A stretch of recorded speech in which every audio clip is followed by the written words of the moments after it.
in this matchup, it is going to be a best of 3, and now the draft has just started. So looks like Falcons is gonna have first pick, and Falcons will have second pick here. Falcons out Matilda and Lu Yi. In the meantime, Falcons has banned out Jushin and Van. Okay, so at least when it comes down to all of that, we still have got Kalia, Suyo, in fact, Phobius has been So Phobius has been meeting, or rather been jailed up in the banning pool a lot these few days, or rather yesterday and today, right? Being in the first phase bans, that actually kind of surprised me. Do you want to know a fun fact? Yeah.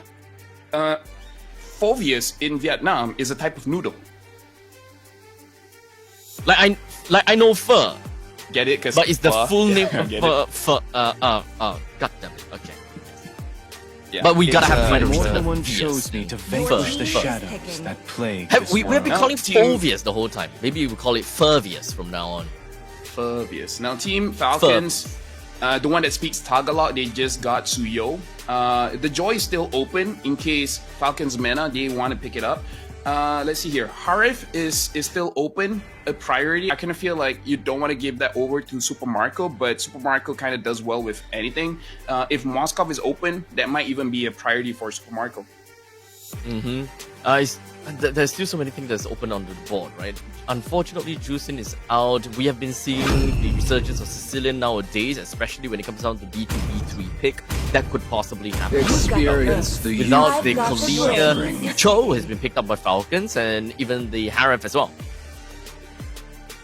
Yep. Harif and Cho is good in order priority in mid. So now Team Falcons, seeing the Harif, the Granger is still open. Super Marco can pick up Granger, Moskov, many different ways. So maybe if he really does it, he can just wait a pick and then give priority to the rest of his team. Maybe pick up something like a Sicilian or a Farsa, something that can give a bit of experience the euphony of suffering. And looks like they're gonna pick up the Granger, not gonna let that getting banned through. Is there any priority EXP here that I'm not? Hilda. Your team is picking. Sicilian. Oh, at least I called it.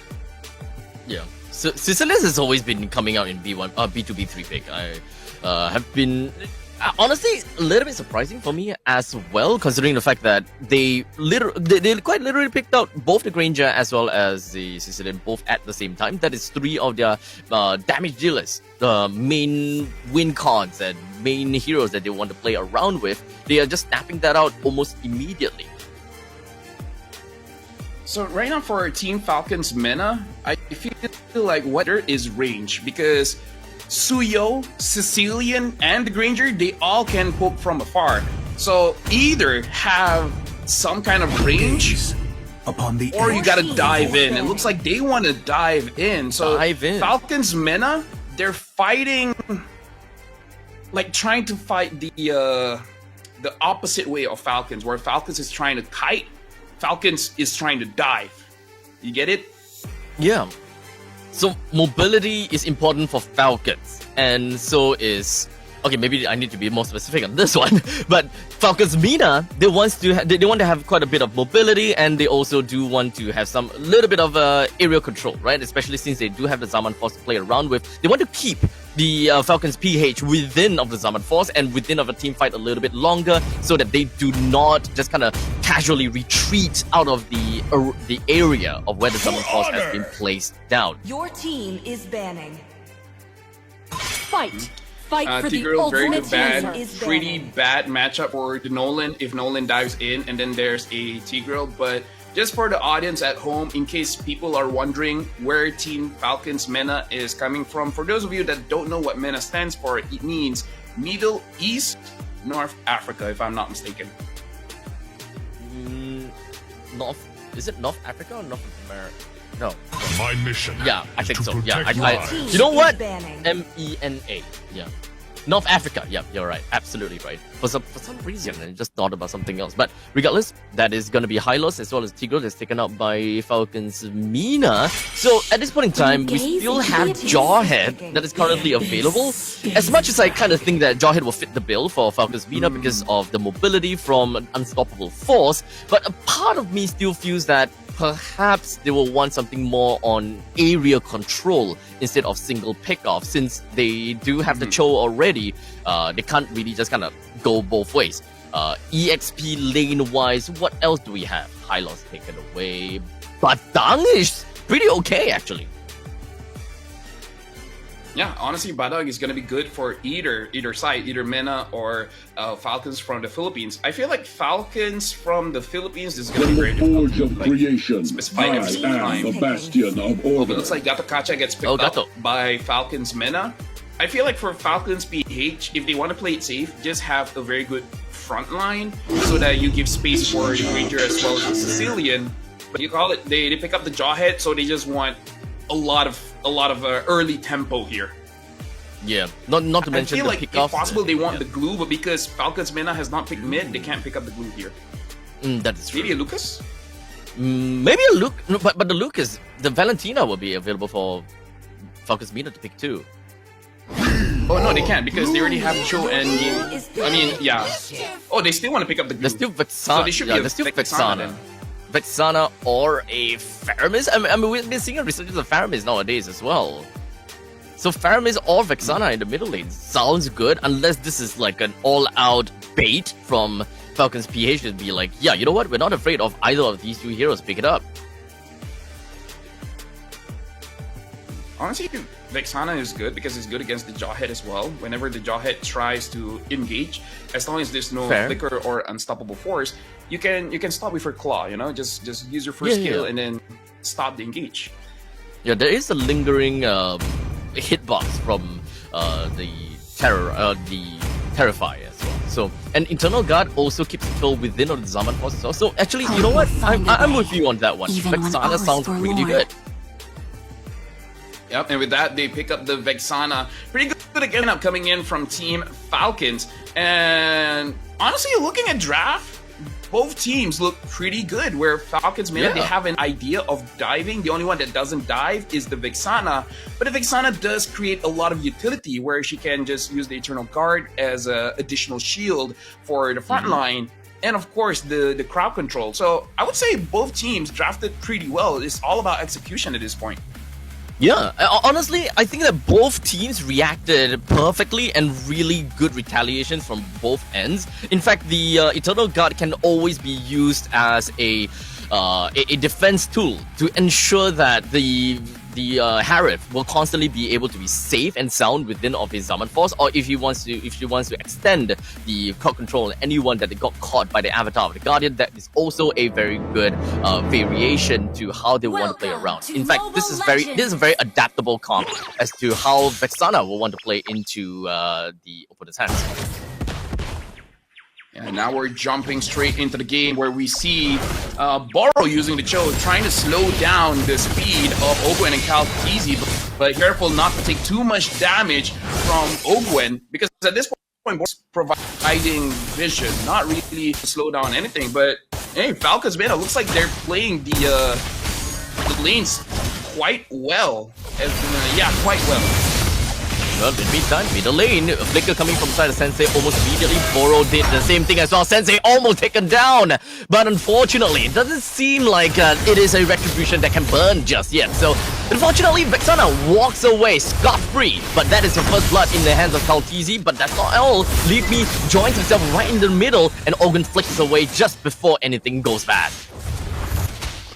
Honestly, if Falcons from the Philippines, they could take more free mid shield there, I would be so surprised at what Falcons MENA is doing. But so far, even though the mid got sacrificed, Boro got sacrificed, Leave Me is trying to fight farm with farm against Kalkizi by invading the jungle.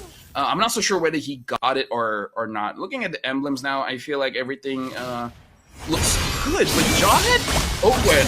Okay, hold on. Oh, it's gonna be fine. Kalkizi with small little pokes on the Boro. So with 1 minute and 50 seconds in, I think that the game is still not too bad, not too shabby. Falcons MENA still playing along their own game. I saw something interesting from Ogwen. He set up his emblem where he used Thrill, which I feel like is good because you do want to clear out the you want damage essentially, right? You want damage, but I believe he also had Seasoned Hunter, which means he can clear jungle much faster, which makes sense because you just want to leash for your jungler. But I thought, you know, having tenacity or more movement speed is better. Yeah, I mean, tenacity will be able to be interesting for me. applied throughout the game, right? While Seasoned Hunter not quite as much. But we'll see how that eventually goes. But I do like the thrill being picked up by Ogun. It directly counters against Boro, especially as a Cho. You'll want to kind of tag onto the opponents, right? You want to constantly be giving away information. And just from the fact that the smart missiles plus the thrill just deal so much base damage, the Cho can't even get close anymore. Yeah, this is going to be rough for Boro for sure. Every single time he wants to engage, he will get punished. But yeah, I haven't played a lot of Jawhead Roam, so maybe Seasoned Hunter is the correct emblem set. And if this is something new that Ogun is trying, we do have to look at it. If this will be the meta moving forward. Team Falcon's meta for now haven't had any advantage so far with leaving on that Nolan. So it looks like they just want to fight for the turtle, but I'm not so sure, like, can they actually get an advantage there? Leavey tries to engage, it looks like he's gonna get punished. Ogun gets a kill, and Ogun gets kicked by Boro, but Boro is able to kill there, unable to escape, but has to use the flicker, try to run away from Kyle Teasy. Flap is there from behind, and Flap will secure the kill. That's good. Now 3-1, and throughout the entire battle, it does seem. Oh wait, hold on a second. Koba seems like he's not gonna stay alive from the hands of Super Marco. In fact, there's so many battles going all across the board. Team Falcons from PH is the one that ultimately got most of that trade right. I mean, they almost have 3,000 gold here, and now Ogun wants to engage on to Leave Me.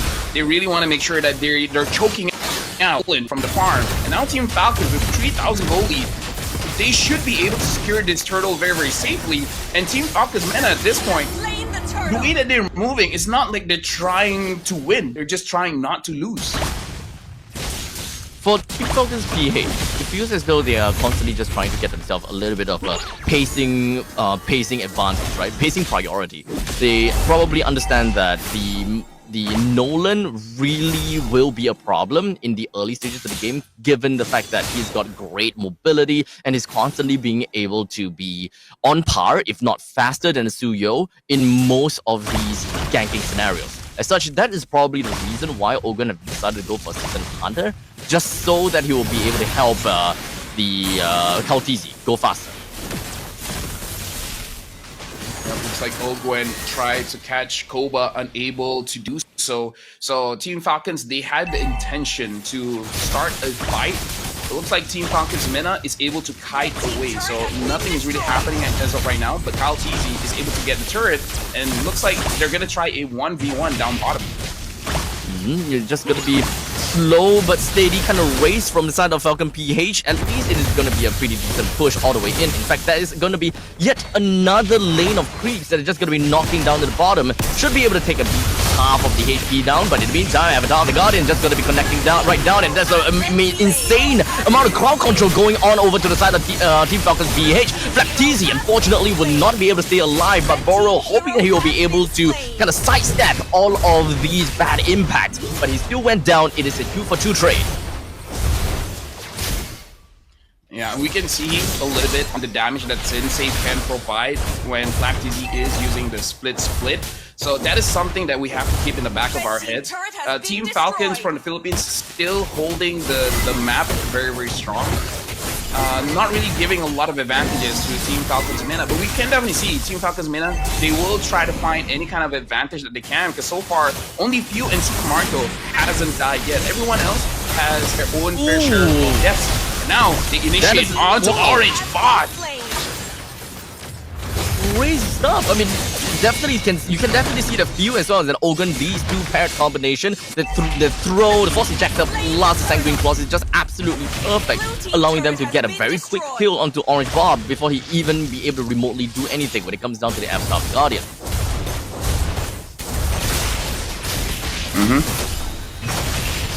Oh. just 7 minutes into the game. 7 minutes to 3 already at this point in time, right? We are even looking at about 5,000 goal lead, and 5,000 goal leads in 7 minutes is actually pretty amazing. But in the meantime, up to the top lane, crazy damage as Kaltizi is easily executed down onto Leave Me, while the fight in the middle lane just continues to go on for the control, while Feud originally just gonna be continuing with the stack ups. Boro though, he's taking up quite a bit of hits, but in the meantime, Koba drops down the force, just gonna be zooming across the board, not quite enough damage to really do anything to FLCN, but the Sanguine Claw connects down onto Koba, followed by the Unstoppable Force that is 3% down already. Super Marco throws out the Death Sonata, not quite enough to bring Sensei down just yet. Honestly, that was pretty rough, because we see the Hive using everything that he had in hope that he can at least kill someone. And he couldn't even kill Ogwin, where if we look back into his emblem set, it's all about damage. And now Leave Me has to leave the scene and allow Team Falcons from the Philippines to maintain control over here in mid. Team Falcons Mena, 0-3-1 for the Hive. This is not what they want, but hold on, an engage coming in from Choke. Just gonna be continuing on as Boro just gonna be sidestepping in, and in fact flickers himself away from the Death Sonata as well. But Kaltizi is not done just yet. He went straight in over to Bob, but doesn't seem like he will be able to bring him down as well. But Koba continues on with his resilience as he defended the middle lane first tier defense turret, keeping and making sure that it stays up. I mean, one thing they can say about Koba, man, he's not shying away. Like, for a person that is 0-3-1, he's pretty aggressive at throwing those Zaman Force and, you know, using it to defend his turret or trying to dish out some damage over to Team Falcons. Mostly we see when you're 0-3-1, you play a little bit safely, but Koba is not doing that. And so far, to his credit, he's not been that heavily punished. Not at all. I think that there's definitely still a little bit of time for him to kind of get himself back on track. It still requires maybe another 5 minutes for him to realistically be able to do anything to the front lines or perhaps even the back lines. But we haven't really quite seen that dream scenario from Falcon's Mina just yet, right? Koba drops the Zaman Force, Eternal Guard plus Avatar of the Guardian, and perhaps even when it comes down to the Way of Dragon, they even have got pick-off capabilities within of their kits too. Right now, this is an interesting situation which I don't think they can pull off. But if they can pull off, I feel like that's the only way that Falcons Mena can win, is that Leave Me just gets a good split push. We see him getting 2 turrets up top. If he's able to play the macro game, play the map against Team Falcons Philippines, then that's a way that they can win. However, going up against a Philippine team, playing macro against them is going to be very, very hard, because they are one of the pioneers of playing macro for MLBB. Indeed. In fact, macro game is just at the back. Is just at the back of their heads. They don't even have to think anything about it, and they are just doing it. As for now, Team Falcons with 10,000 gold lead. You can see that Leafy is really making his way down to the bottom lane, hoping that he'll be able to do something. But you know, Kaltizi, he knows. He definitely knows. Players from PH, they know exactly what the opponents would be trying to do, and in this case, punishes him.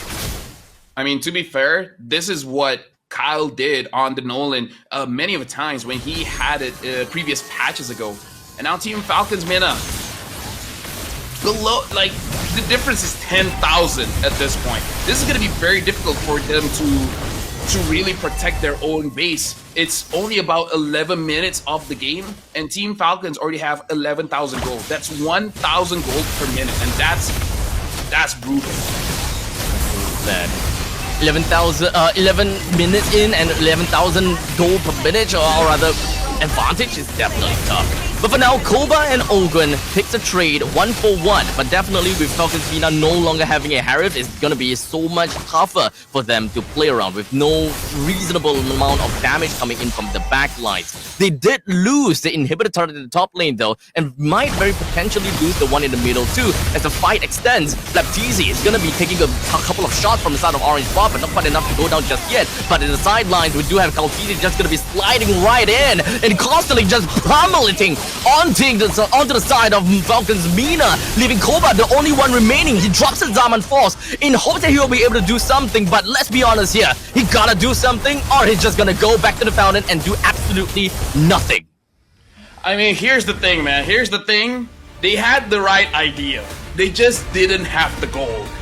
That's what happens when you're over 10,000